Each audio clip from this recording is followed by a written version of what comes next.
इस क्वेश्चन में हमें कार्बन और सोडियम एटम्स में इलेक्ट्रॉन्स का डिस्ट्रीब्यूशन लिखना है।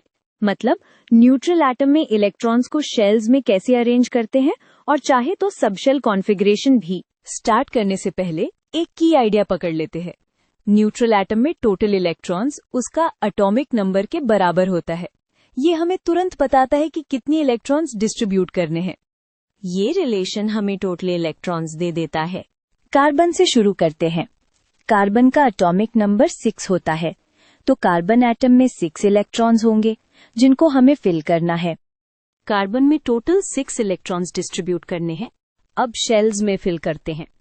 पहली शेल यानी के शेल मैक्सिमम 2 इलेक्ट्रॉन्स होल्ड करती है, तो वहां 2 चले जाएंगे। बचे 4, तो नेक्स्ट एल शेल में 4 आ जाएंगे। इससे कार्बन का शेल डिस्ट्रीब्यूशन बन जाता है। के शेल पहले फिल होती है और यहाँ 2 आते हैं। अगर सबशेल नोटेशन में लिखना हो तो फिलिंग ऑर्डर के हिसाब से पहले 1s में 2, फिर 2s में 2 और फिर 2p में बचे हुए 2 इलेक्ट्रॉन्स आ जाते हैं। ये कार्बन की इलेक्ट्रॉनिक कॉन्फ़िगरेशन है। लास्ट में बचे इलेक्ट्रॉन्स 2p में आते हैं। अब सोडियम का एटॉमिक नंबर 11 होता है, तो सोडियम एटम में 11 इलेक्ट्रॉन्स होंगे। अब हम उन्हें शेल्स में अरेंज करेंगे।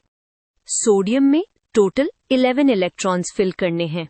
शेल फिलिंग में पहले के शेल में 2, फिर एल शेल में मैक्सिमम 8 जा सकते हैं, तो अगले 8 वहां चले गए।